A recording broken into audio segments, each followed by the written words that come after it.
The alarm buzzed at 5:30 a.m., and Lisa Martinez's hand reached out from under the warm blankets to silence it. She didn't need the second alarm anymore. Her body knew the routine all too well. The small apartment was quiet except for the soft breathing of her children in the next room and the distant sound of early morning traffic in Los Angeles. Lisa sat up slowly, her muscles still aching from yesterday's double shift at the Golden Plate restaurant. The mirror showed dark circles under her eyes, but she managed a small smile. Today would be better. It had to be. "Mommy," a sleepy voice called from the doorway. 6-year-old Amy stood there in her favorite unicorn pajamas, clutching her worn teddy bear. "Hey, sweetie, it's early. You should go back to sleep," Lisa said softly, walking over to scoop up her daughter. "I heard your alarm," Amy mumbled into her shoulder. "Can I help make breakfast?" Lisa kissed the top of her head.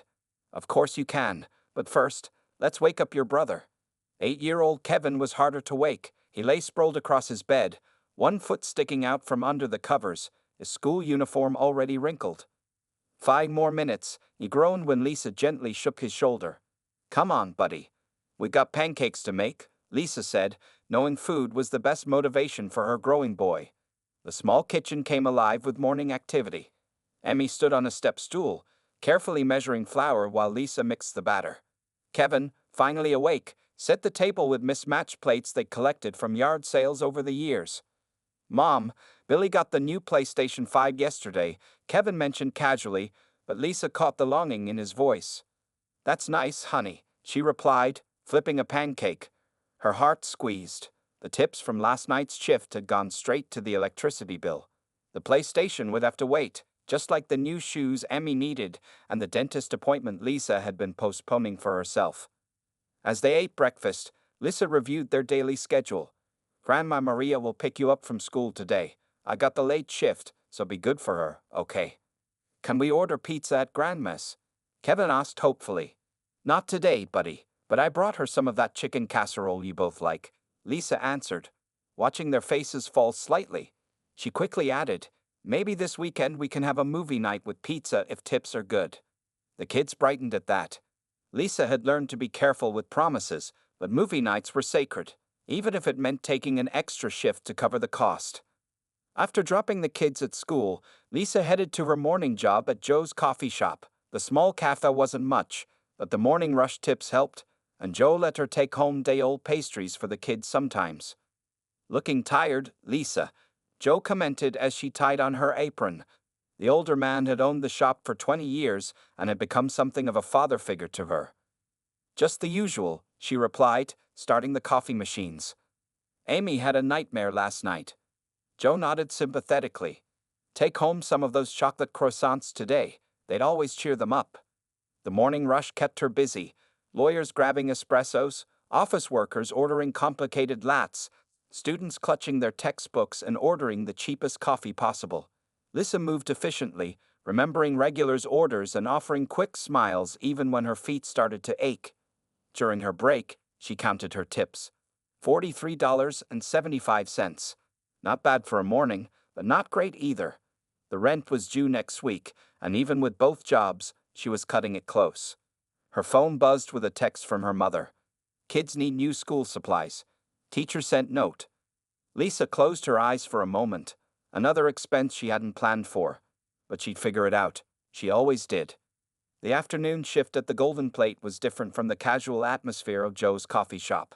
Here, Lisa traded her casual uniform for a crisp white shirt and black pants.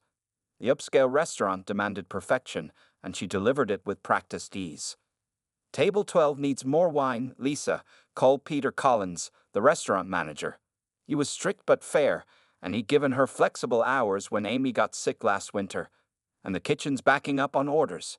Keep them happy. Lisa grabbed the wine bottle and headed to table 12, where a group of businessmen sat discussing some deal.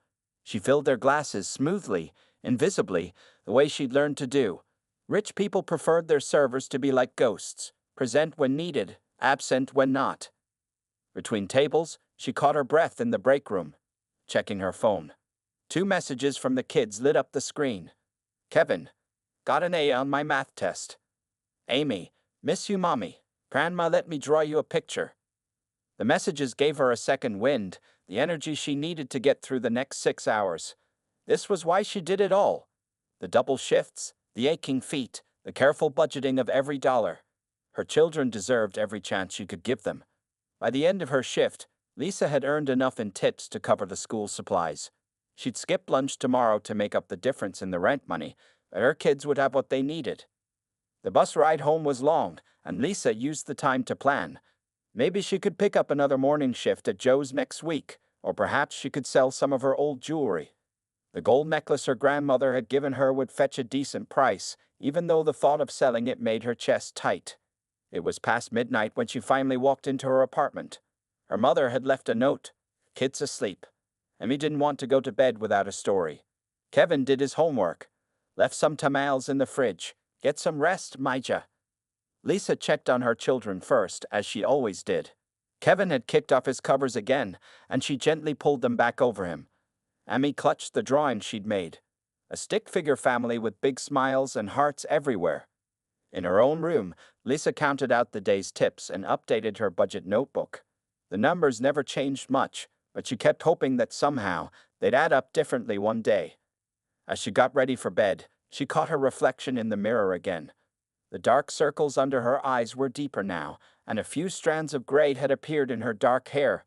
But her mother had always said that strength showed in the eyes, not in the face, and Lisa's eyes were as determined as ever. She set her alarm for 5:30 a.m. and lay down, her body heavy with exhaustion. Tomorrow would be another day of serving coffee, carrying plates, and counting tips. But it would also be another day of working towards something better for Kevin and Amy. Just before sleep took her, Lisa remembered something her father had told her before he passed away. Life isn't about waiting for the storm to pass, it's about learning to dance in the rain. She'd been dancing for so long now, she sometimes forgot what it felt like to stand still. But as she drifted off, Lisa held on to hope. Maybe tomorrow would be different. Maybe tomorrow would be the day when everything changed. After all, in a city like Los Angeles, anything was possible, even for a tired single mom who spent her days serving others and her nights dreaming of a better future for her children. The soft sound of Amy talking in her sleep drifted through the thin walls, and Lisa smiled. Yes, tomorrow could be different. Tomorrow could be the day when all her hard work finally paid off. With that thought, she finally let herself rest, ready to face whatever challenges the new day would bring. Tuesday evenings at the Golden Plate restaurant were usually quiet. Lisa Martinez liked these shifts because they meant less chaos and steady tips from regular customers. Tonight, she moved between her tables with practiced ease, carrying plates of expensive steaks and refilling wine glasses. "Lisa, your section's almost full," said Mary, another server, as they passed each other near the kitchen. "That couple at table 7 wants the chef's special." Lisa nodded, updating her order pad. She'd been at work since 2 in the afternoon, and her feet were starting to hurt in her black work shoes. But she kept smiling.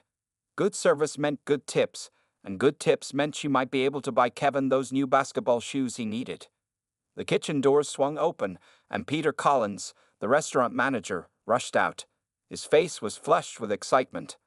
"Everyone, gather round, quickly," he called to the staff. Lisa looked up from her order pad, curious. Peter wasn't the type to call sudden meetings during dinner service. "Snoop Dogg is coming here tonight," Peter announced in a low, urgent voice. "His team just called to reserve tables. They'll be here in 20 minutes. The staff burst into excited whispers. Snoop Dogg was a legend in Los Angeles, known not just for his music but for his business ventures and community work. "Lisa," Peter said, turning to her, "I'm giving you their section. You're our most reliable server, and we need this to go perfectly." Lisa's heart jumped. Big celebrities often meant big tips, but they could also be demanding. "How many in the party?" she asked, staying professional. 8 people total. They're taking the corner tables in your section." Peter straightened his tie. "Everyone else, back to work. Let's make this look natural." As the staff dispersed, Lisa quickly checked her appearance in the reflection of a serving tray. Her dark hair was still neatly pulled back, her white shirt spotless. She took a deep breath and reminded herself that all customers, famous or not, were just people who wanted good service and good food. The next 15 minutes passed in a blur of activity. The kitchen staff cleaned their stations again, the hosts polished already clean glasses, and Lisa made sure every table in her section was perfect. At exactly 7:45 p.m., a sleek black SUV pulled up outside.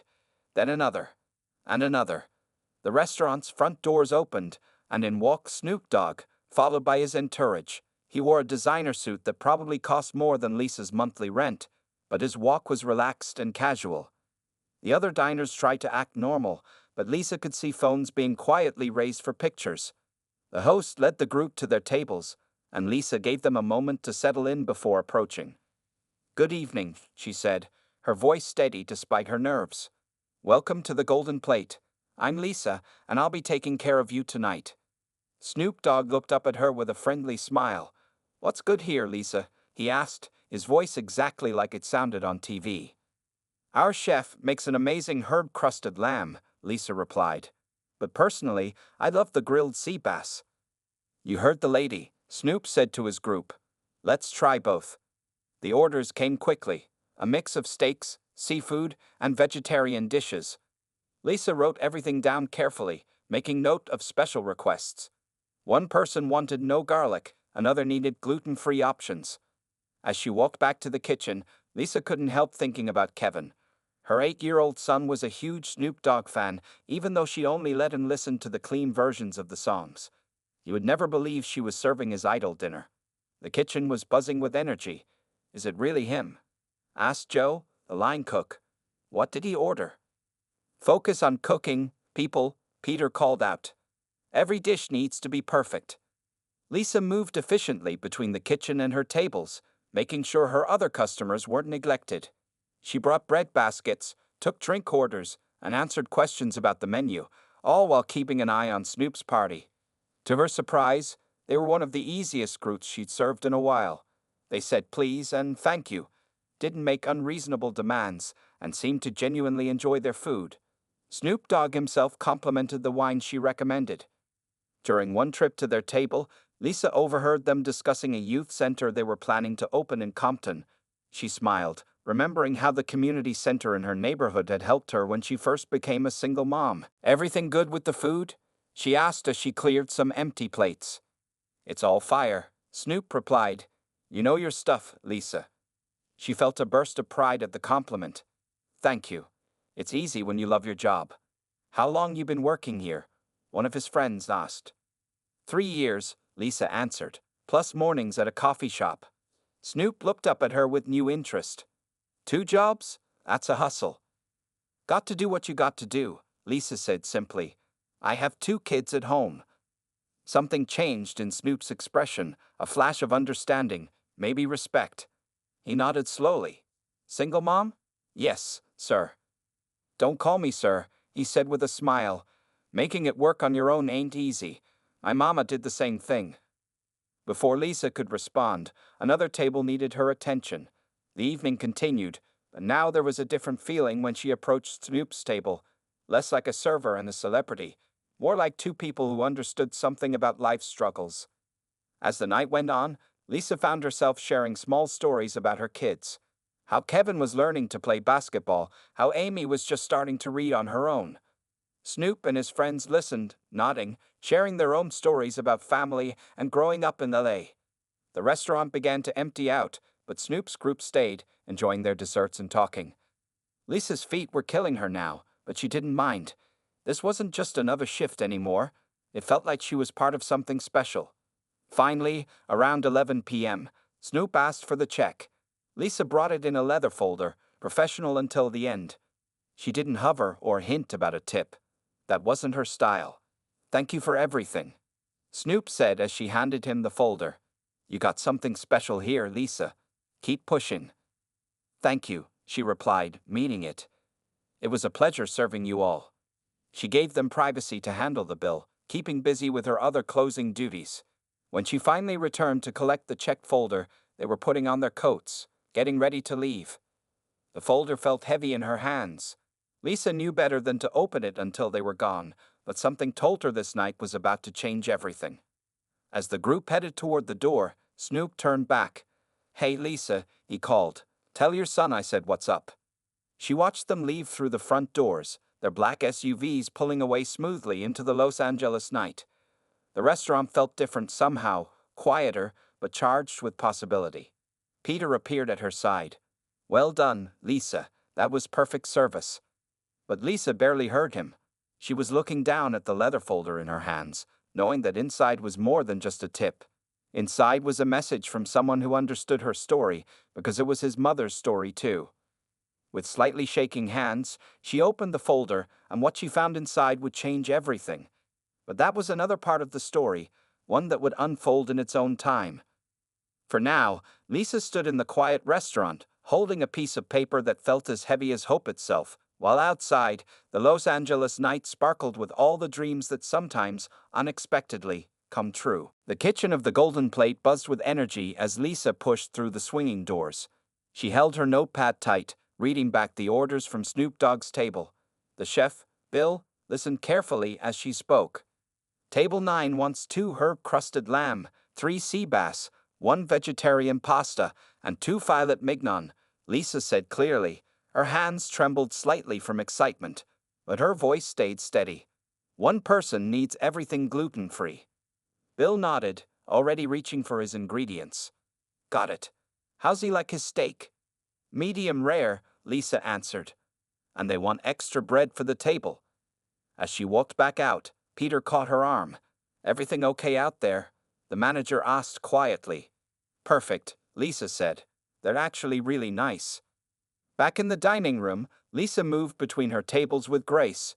Years of practice had taught her how to carry multiple plates, remember dozens of orders, and still keep smiling. Tonight, though, was different. Every time she approached Snoop Dogg's table, she noticed something new.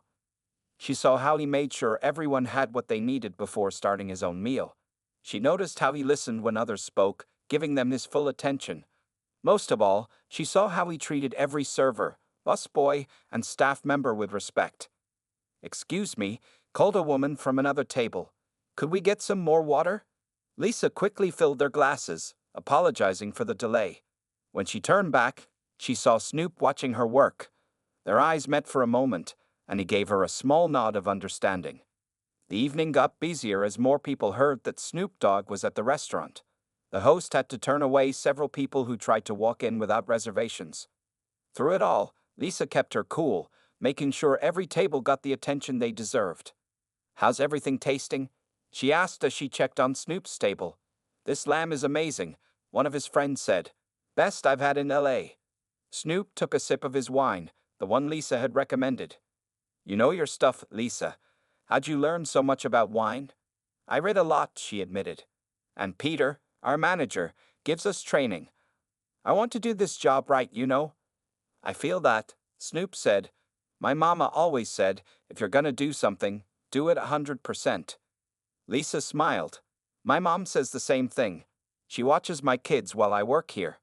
"How old are your kids?" asked a woman at the table. Lisa had learned she was Snoop's business manager.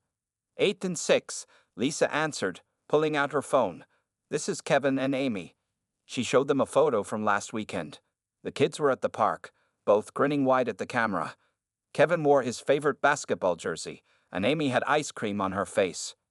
"Beautiful kids," Snoop said, looking at the photo carefully. "Your boy plays ball?" "Trying to," Lisa said. "He practices at the community center after school." "That's where it starts," Snoop nodded. "Community centers, boys and girls clubs. That's where dreams begin." Before Lisa could respond, she noticed one of her other tables needed attention. "Excuse me," she said politely, sliding her phone back into her pocket. As the night went on, Lisa found herself sharing more about her life. Not in big speeches, but in small moments between taking orders and bringing food. She told them about Kevin's love for basketball and music, about Amy's drawings that covered their fridge, about working 2 jobs to keep everything going. She didn't mean to tell them so much, but something about Snoop and his group made it easy to talk. Maybe it was how they listened, really listened, not just nodding politely like some customers did. "Your kid's got a good mama," Snoop said after she told them about helping Kevin with his math homework between shifts. "Reminds me of my own mother, working hard to give us a better life." Lisa felt tears try to form in her eyes, but she blinked them away quickly. This wasn't the time to get emotional. She had other tables to serve. The kitchen sent out their main courses, and Lisa arranged each plate carefully. The sea bass for you, sir. I mean, Snoop. She corrected herself, remembering how he'd asked her not to call him sir. And the gluten-free pasta here. Watch out, the plates are hot. The food looked perfect. Bill had outdone himself in the kitchen, making sure every dish was special. Lisa felt proud as she watched them enjoy their meals. This was why she loved her job, even on the hard days. Seeing people happy with their food made it all worthwhile. Between courses, Lisa overheard bits of their conversation. They talked about music, of course, but also about community projects, business plans, and family. Snoop told stories about his own kids, and Lisa noticed how his face lit up when he talked about them. My boy's got this game coming up, he was saying. Important one. Wouldn't miss it for anything. Lisa thought about Kevin's school basketball game next week. She had asked Peter to switch her shift so she could go, but it wasn't looking good. Still, she'd find a way. Parents always did. As she cleared their dinner plates, Snoop asked about dessert. What's good here? The chocolate lava cake is amazing, Lisa said. But personally, I love the apple pie. We serve it warm with vanilla ice cream. Let's try both, Snoop decided. Enough for everyone to share. While the desserts were being prepared, Lisa took care of her other tables. She noticed some of them sneaking glances at Snoop's table, but most were polite about it. A few kids asked for pictures, and Snoop was kind enough to agree. When she brought the desserts, the whole table fell silent at the sight of the warm apple pie and the rich chocolate cake. Lisa had arranged small plates and extra spoons, making sure everyone could reach. This pie, one of Snoop's friends said after tasting it, this is something else. My grandmother's recipe, Lisa said proudly. She taught it to our chef. Snoop took a bite and closed his eyes for a moment. Now that's what I call soul food. Reminds me of Sunday dinners at my grandma's house. As the evening wound down, Lisa felt a little sad. This had been more than just a regular shift. Somehow, serving Snoop Dogg and his friends had reminded her why she worked so hard. It wasn't just about the money. It was about creating moments, making people happy, showing her kids what it meant to take pride in your work. She watched as they finished their desserts, laughing and talking like old friends. The restaurant had emptied out around them, but they seemed in no hurry to leave. Lisa started her closing duties, wiping down nearby tables and restocking supplies. When Snoop finally asked for the check, Lisa brought it promptly. She had already added up the bill carefully, double-checking every item. As she handed him the leather folder, their eyes met again. Thank you for everything tonight, Lisa, he said. Keep doing what you're doing. Your kids are lucky to have you. Lisa smiled, feeling that warmth in her chest again. Thank you, she said simply. It was an honor serving you all. She turned away to give them privacy with the bill, not knowing that in a few minutes, her life would change forever. But right now, she just felt grateful for this evening, for these moments of connection that reminded her that everyone, even stars like Snoop Dogg, was just human after all. Lisa stood near the server station, watching as Snoop Dogg and his group put on their coats. The evening had gone perfectly, but now her stomach felt tight with anticipation. She'd been a server long enough to know that celebrity customers could be unpredictable with tips. Some were very generous, others forgot entirely. Great job tonight, Mary whispered as she passed by. Did you check the bill yet? Lisa shook her head. Waiting until they leave, she said quietly. It wasn't polite to check tips while customers were still in the restaurant. Through the front windows, she could see their black SUVs waiting. The drivers stood ready to open doors. Snoop's group moved toward the exit, talking and laughing among themselves. Just before he reached the door, Snoop turned back. Lisa, he called out. She walked over quickly. Yes. Keep doing what you do, he said. And tell Kevin I said peace out. Lisa smiled. He won't believe me. Oh, he will? Snoop said with a knowing look. Then he was gone, disappearing into the Los Angeles night with his group. The restaurant felt different now. Quieter. Empty tables waited to be cleared, and the kitchen sounds had died down to quiet cleaning noises. Lisa watched the SUVs pull away, their taillights fading into the traffic. She walked back to the server station where the leather check folder waited. Her hands shook slightly as she picked it up. It felt heavier than usual. Open it already, Mary urged, appearing beside her. We're dying to know. Lisa took a deep breath and opened the folder. Several papers fell out onto the counter. Her eyes went wide. The first thing she saw was a handwritten note on the restaurant's fancy paper. The writing was clear and careful. "Lisa, your hustle reminds me of my mama. Keep pushing forward for those beautiful kids. Here's something to help ease the journey. Snoop." Below the note were several crisp $100 bills. Lisa's hands trembled as she counted them. $1,000, $5,000, $10,000.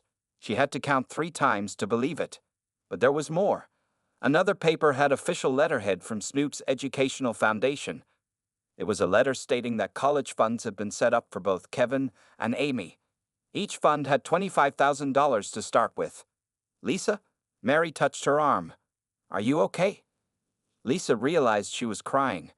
Tears rolled down her cheeks, but she couldn't stop smiling. "Look," she whispered, showing Mary the note.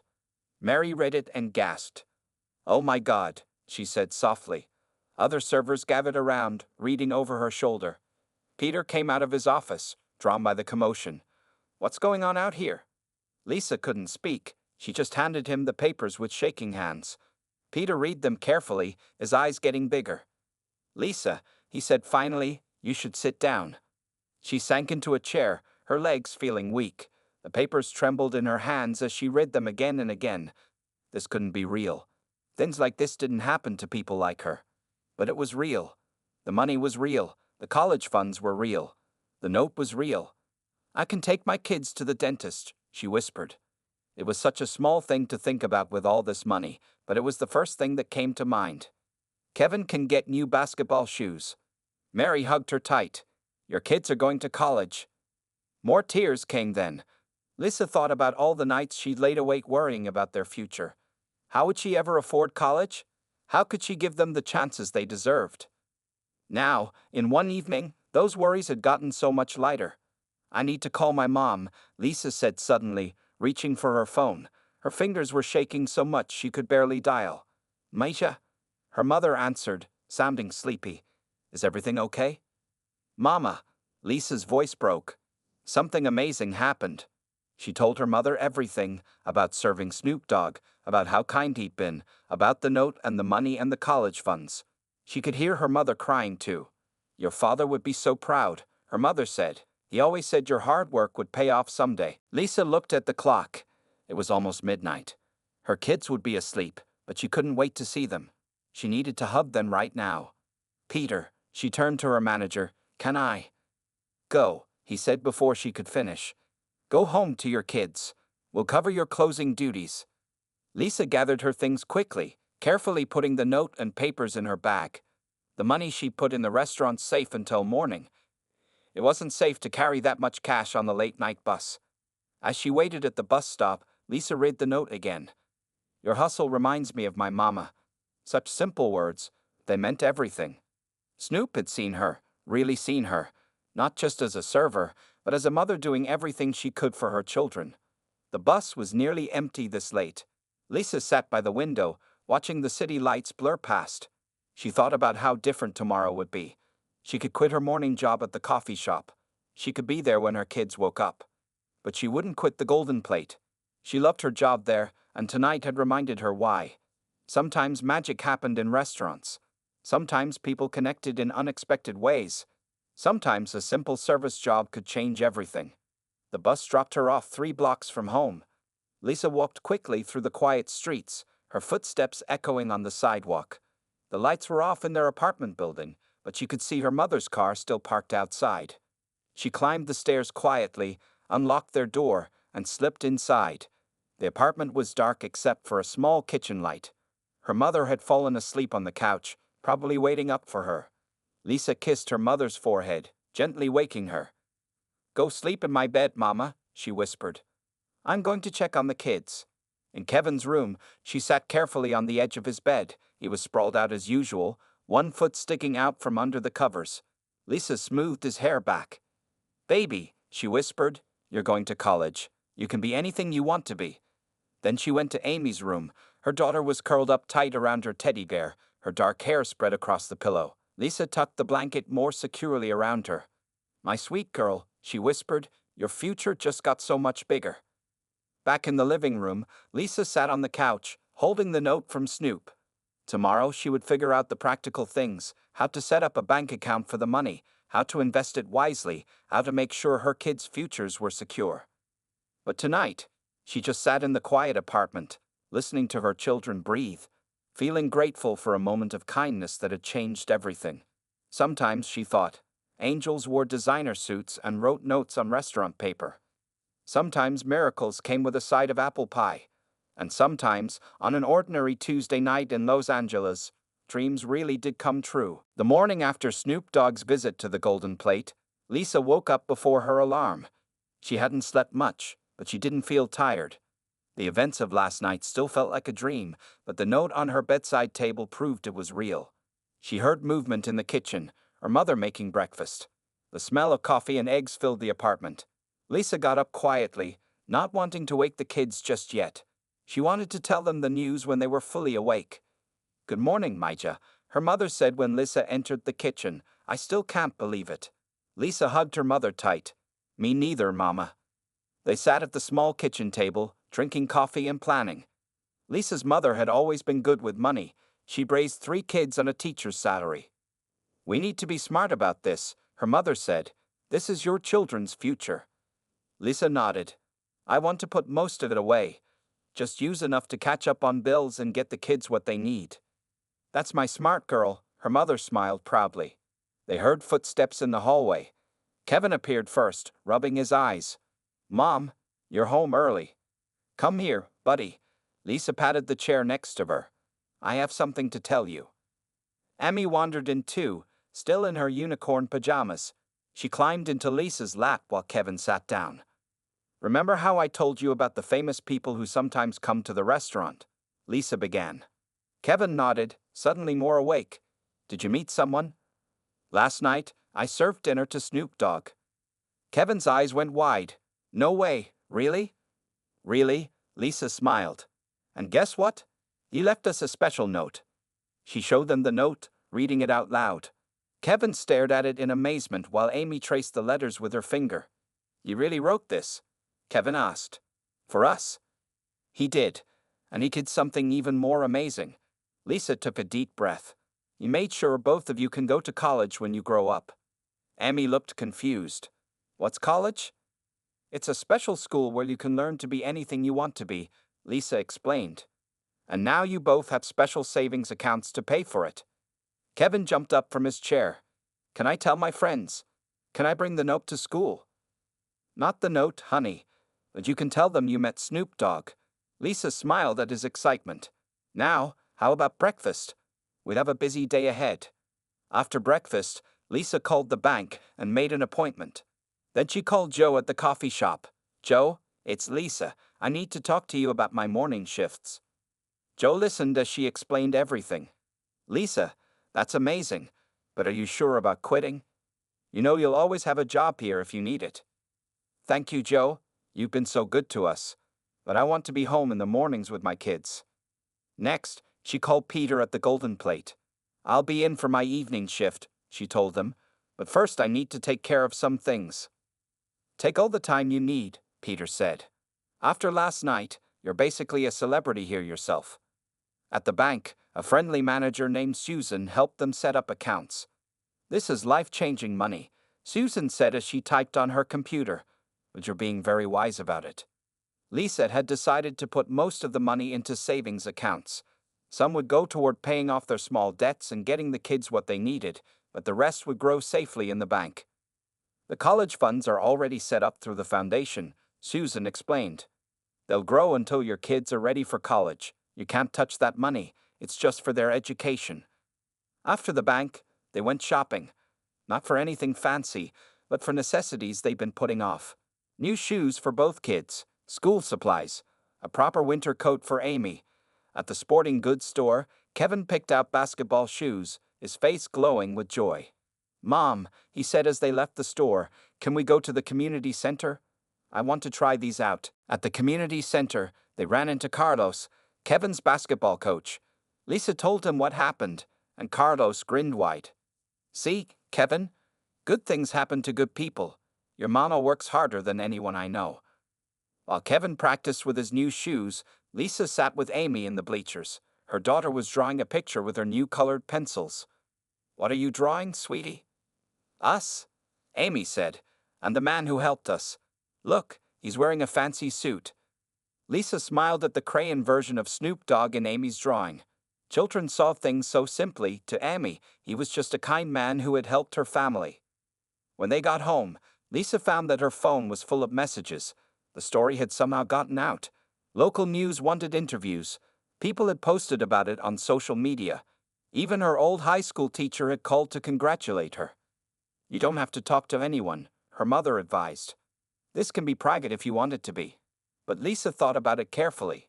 Maybe their story could help others. Maybe someone else working 2 jobs, trying to make it on their own, needed to hear about a moment of kindness that changed everything.